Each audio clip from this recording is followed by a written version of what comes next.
Secret of the Moonmist Brooch, Book 1 of the Moonmist Tea and Tarot Cozy Mystery Series.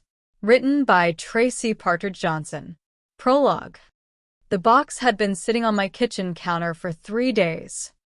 I'd been ignoring it, walking past, making coffee, eating cereal directly in its line of sight. I'm a champion-level avoider when I want to be. It's a skill, and I've had a lot of practice lately. I was on my second bowl of Lucky Charms at 11:30 p.m., still in my scrubs after a grueling 12-hour shift, when I finally pulled it toward me across the counter. It was small, neatly wrapped in brown paper, the kind of home-wrapped packaging that belongs to another era.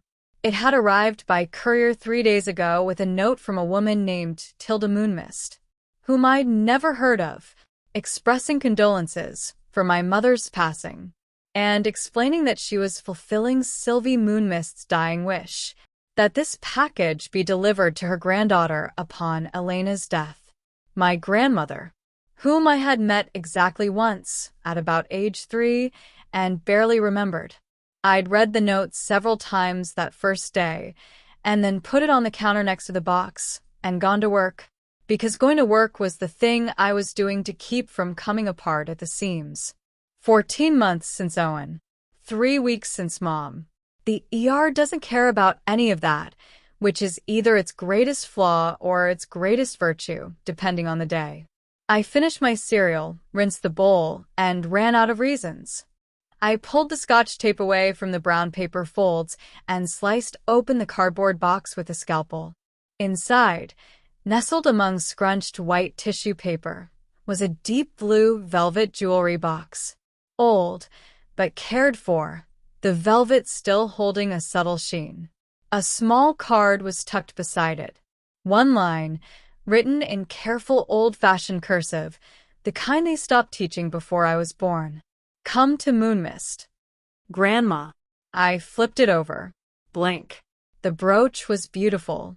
Oval, set in antiqued silver that had been polished and loved. At its center, a large faceted stone shifted from deep blue to something almost emerald green depending on how the kitchen light caught it.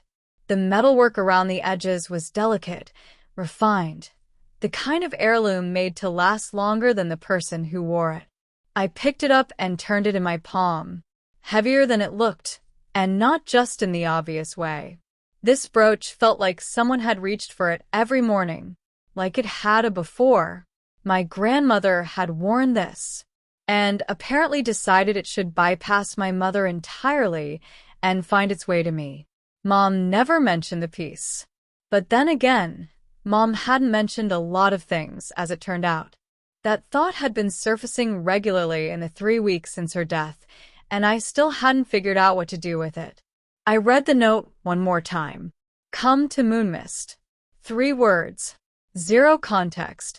Delivered 3 weeks after I'd buried my mother, sent by a woman I barely remembered, through a stranger named Tilda who somehow knew exactly where to find me.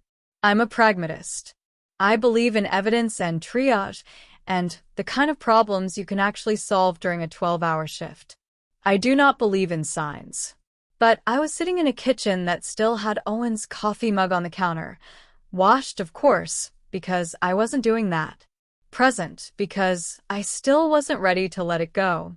And somewhere north of Boston, there was a little town that my deceased grandmother thought I should visit. 8.5 hours. I'd have to find it first. I pull my suitcase from the back of the closet where I'd put it after the last vacation Owen and I had taken together. I didn't think about that. I sat on the edge of the bed and started packing. I left on a gray Thursday morning with the velvet box on the passenger seat and a travel mug of coffee already going cold. If you enjoyed this chapter, hit subscribe for next week's Fiction Friday drop. You can pre-order book 1 right now using the link in the description below.